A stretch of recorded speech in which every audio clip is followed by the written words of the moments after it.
Hi, folks. I'm Father Joe Grimaldi. You can call me Joe, and I'd like to welcome you to my podcast.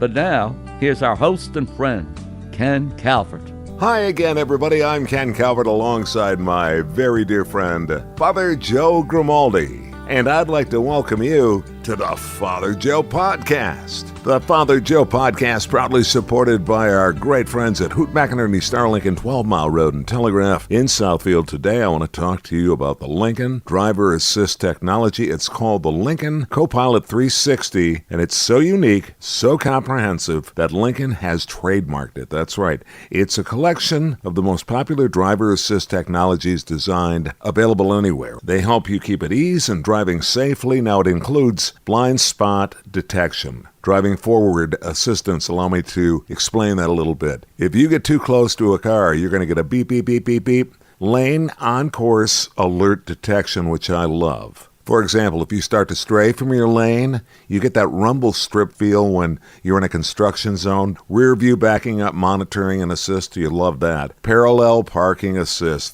Explore the 2019-2020 vehicles that offer Lincoln Copilot 360 by stopping by Hoot McInerney Starlink and 12 Mile Road and Telegraph in Southfield, home of the STAR treatment. Well, in part one of homeschooling, we explored the various academic tools and requirements for the parent or the parents. And in part two, we'll discuss the importance of including Catholic faith studies, as well as, well, what about sports? Time spent on social media devices and social activities like dating or going to a prom. Once again, let's continue with our discussion on homeschooling with yours truly, and of course, Father Joe Grimaldi, and our guest in the studio, Luanne. What qualifies you to handle the heavy lift, if you will, of the Catholic religious part of the homeschooling? Okay, good question. So, the Catholic Church teaches, actually, that the parents are the primary educators of their children, and that they are not just the primary educators of their children, but also the primary educators of their children in the faith. And in fact, Pope John Paul II said that the parents are so important in the religious education of the faith that they are almost irreplaceable. So the church and Catholic schools can be a huge support and a huge help to parents who are trying to educate their children in the faith and raise their children in the faith. But you can't replace the parents as primary educators of their kids. And they become that way even if it's not homeschooling. In my interaction with Ken Calvert, so often he refers to his mom and dad in connection with the church. Absolutely. So obviously they did their job in promoting the faith within him. So it can happen even outside of the homeschooling situation. In the homeschooling situation, it's probably more obvious, but it can happen in the other areas as well. I just want to, because of the time limitations, I want to ask something about, I was somewhat familiar with a church in the area which seemed to have maybe 200 or 300 homeschoolers coming around that place. And is that like a center for, and you know what I'm speaking about, Cyril and Methodius. Is that place a center for athletics for homeschoolers? How do they establish a field, for example, where they can participate in any type of athletics? Okay, so St. Cyril and Methodius and other churches like it that have a large homeschool population, typically that happens because at some point in time they had a pastor who was very welcoming to homeschoolers. Okay. And so homeschoolers started meeting there, and very often that's a pastor who allowed meetings to happen at their church. So at that particular location, if you wanted to do a play with the kids and you needed a place to perform it, the homeschoolers were welcomed to use that space. So that's the kind of thing that starts it. Once the word gets out that there's a lot of homeschool activity there, now the homeschool parents are able to have a location, and the parents can organize whatever it is they feel that their kids need. And so if they feel that their kids need some sports programs, then you find athletic director volunteers for CYO, for example. Terrific. I just want to ask another question concerning academics. How do they succeed in national exams, or how do they do with the national exams? And do they all have to take national exams? I'm thinking at different levels. For example, usually on the freshman high school, then at the seniors, and so on and so forth. How does that operate? The SATs. Sure. Yes, all of that. Yeah. Yeah, sure. So the law is different from state to state. So in Michigan, no one is required to take a test. In other states, you might be required to take a test in 3rd grade, 7th grade, and 11th grade or something like that. So the testing that's required varies from state to state. Many homeschoolers will do standardized testing just for their own information as they're homeschooling. So in my family, we did a standardized test every year because I wanted to know where my kids were. You had a National Merit Scholar, didn't you? I did. Wow. I did. Good job, Luanne. Thank you. Yes. Yeah. Yeah. So typically across the board, if you just look at the statistics, on average, homeschoolers tend to score at about the 80th percentile on standardized tests. So your average student is going to score at the 50th percentile. That's the way percentiles work. Mm-hmm. The average homeschool student is going to score at about an 80th percentile. So that's typical.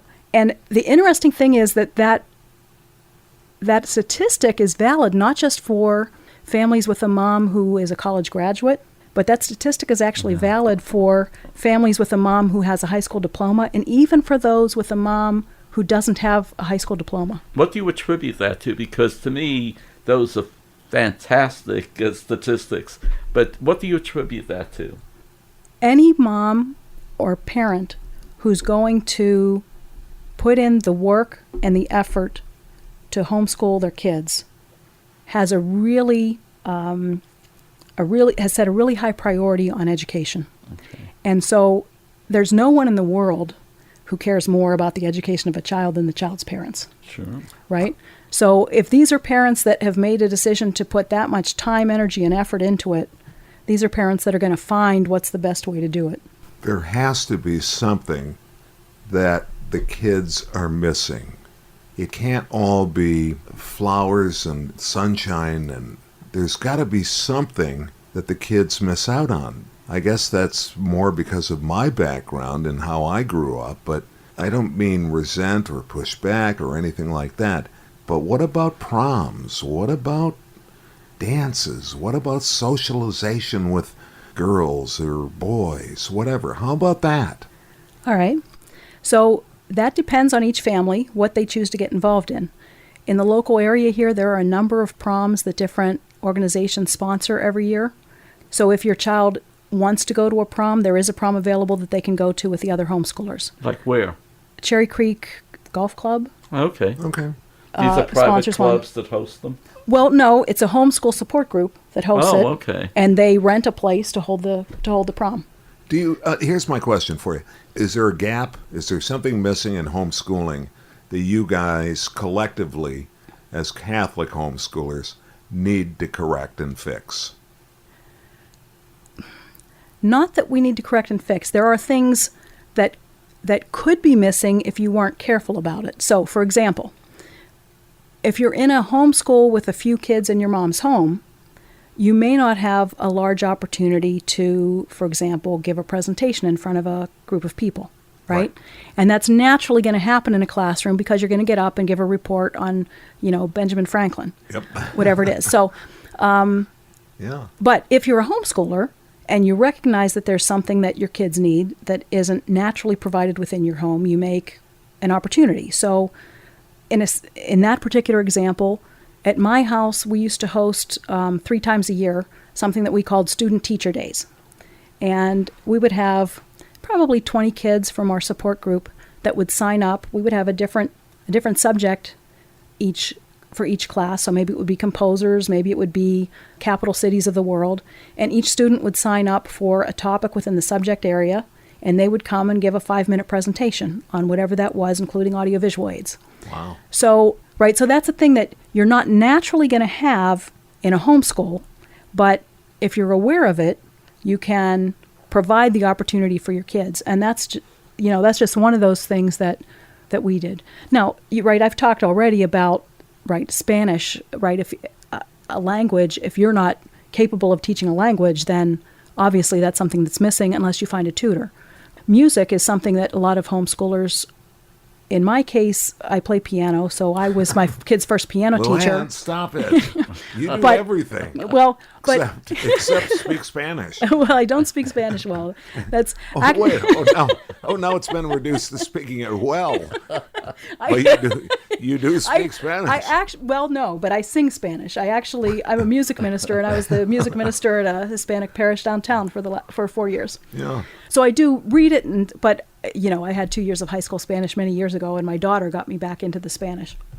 What about field days? Yeah. In other words, there's certain parts of the country that you would like them to be exposed to, or maybe certain sites even within the same city that we live in. Does that happen within the homeschooling situation? Absolutely. Within homeschooling, it's very common to have field trips on a regular basis. So locally, it's fairly typical to have a trip to the apple orchard for the younger families, right? That kind of thing.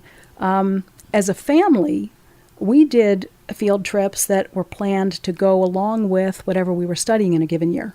So in a year that we were studying American history, for example, we planned a family vacation in the summer that took us to the East Coast, and we went to Philadelphia and Boston and visited all of those places that my kids had been reading about all year. So you can plan those kinds of things whenever you're homeschooling. We also, as a family, I happen to be an engineer, my husband happens to be an engineer. We do a lot of unusual field trips. So we do a lot of, when we go to a new city, we find a factory or a plant someplace that gives tours, right? And take the kids and let them experience that kind of thing. So, they've been to Ben & Jerry's and in Vermont, and they've been to the Lafarge. I'd go on that one. They've been to the Lafarge concrete factory. You'd have to pull up me north out of of that here. place. Yeah, forget about the concrete. I'll stay with the Ben & Jerry's, okay? You guys come back. All right, I'll be here. Yeah. But in closing, we've got to kind of wrap it up. 2 quick questions for you. Number one, first of all, how can people find out more about, for the sake of the podcast, Catholic homeschooling? What would you recommend? Okay, so let me give you 2 things. If you're interested in homeschooling in general, the Homeschool Legal Defense Association is a good first contact, and they can put you in touch with support groups in your area that might be appropriate for whatever you're looking for. Catholics, if you're in the Michigan area, Michigan Catholic Home Educators is a local organization that helps to connect Catholic homeschoolers in different places around the state of Michigan. If you just go online and Google. It's really, really an interesting topic. I had no idea it was as big as it is, Joe. Yeah. I have learned a lot. I have learned a ton. At least I've met with Luanne once before, but this also makes it more concrete, so I really appreciate that. Yeah, Luanne, do you do this professionally? I mean, because if you don't, you should. So I don't do it professionally. Yeah. I do it as a volunteer. So I was part of Michigan Catholic Home Educators for a long time, and I was a seminar presenter a number of times for them on different topics within homeschooling. The more common thing for homeschoolers is if there's a new homeschooler, I often invite a new homeschooler over to my house to take a look at my bookshelves and look over the materials that I've used, to ask questions. That's the most common way that a homeschooler gets started, is by meeting with a homeschool mom who's currently homeschooling and observing what she does and learning one-on-one, usually from that mom. Finally, same timeline as a normal school, like from 8 till 3? And vacations. And vacations? Okay, so 2 different questions. So the time frame, yes, the time frame is very similar, and it's going to depend from one home to another. But yes, we got up every day. We started school at 9 o'clock. We had prayer time, and then there was a list on the wall with all of the subjects and what their kids' assignments are for each subject area. If the kids got all the work done that was assigned for the day, they might be done at 1 o'clock. Oh. It depended on how efficiently they did their work. If they didn't get everything done, they might be working a little later in the day. But it gave them a good motivation to be efficient with their time usage. And in general, most homeschool families do not have to deal with homework in the evening because all the schoolwork is done during the school day. So my kids' school day included their music practice, for example. Wow. Right? And Yeah. the homework is already done. So when Dad comes home, you actually have time for a family meal. You have time to spend time with Dad doing a project, fixing up something in the house or in the backyard, and you have time to bake cookies in the evening. You have time to do whatever it is you want to do as a family. All right, that leads me directly into my final question. My final question, Joe. You may be having more. What about social media and how important it is to kids today? What restrictions have you put on social media when it comes to homeschooling or their lives in general? Every homeschool is going to be different, the same as every parent is different about how they regulate that. Yeah. In my home, none of my kids, we were in the time of Facebook. Twitter wasn't there when my kids were in high school. We were in the time of Facebook. My kids, none of them used social media. They made a phone call. They had friends over, but we did not use social media. Now, we did use, as a tool, we had email loops where you could do communication through email. And we have a homeschool email group that has a few hundred people on it, a few hundred families. And so you could post whenever you had a field trip you were planning. If anybody's interested, contact me, that kind of thing. But in general, my kids did not grow up with a lot of social media. They didn't have cell phones until they got to college. Interestingly, when my kids did get to college, the only one who eventually got a Facebook account, two of them chose not to because they saw the amount of time that people were wasting at college. The third one did eventually get a Facebook account because he published a book and he wanted to have a website, whatever it is. So, Sure. So my youngest one does have a Facebook account, but my other two have chosen, even as adults now, well into their 20s, not to do that. Let me ask you this, though, one more thing. When I was a kid, one of the things we looked forward to, or more than one, we looked for Easter vacation, Christmas vacation, summer vacation. How do you establish what determines those vacations, if any? Okay, so for us, we took all of the religious holidays were vacation time because you were busy doing other things at church, Okay. right? In addition to that, in the summer, we usually continued school through the summer just 2 days a week. We do like 2 half days so that you kept up the math, so you didn't have to relearn when Yeah, you came back okay. in the fall. And we did, sometimes when the kids were younger, we did science stuff in the summer. So we did tree identification and bird identification kinds of projects in the summertime when it was easier to do that. But we did that like 2 half days a week in the summer just to stay current.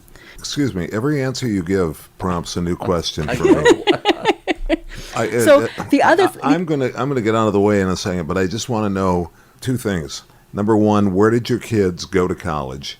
And number two, where and what are they doing now? The oldest one went to the University of Dayton in Ohio, All right. which is a Catholic university. Yep. The younger two went to Wayne State University right here in town, which is a public university, Of course. with, by the way, a very wonderful Newman Center to support their Catholic faith. So that's been a really good thing. My oldest one graduated with a degree in chemical engineering and then went to work with a homeless ministry full-time for 5 years, and he's now working in Guatemala as a missionary. My second one graduated with a degree in English education with minors in mathematics and Spanish, so she's qualified to teach those 3 subjects. You did know Spanish. Well, Turns out you did. She knew Spanish. She learned Spanish. I knew enough Yeah. to get her to the point where she could learn it herself. Good for you. Go Yeah. ahead.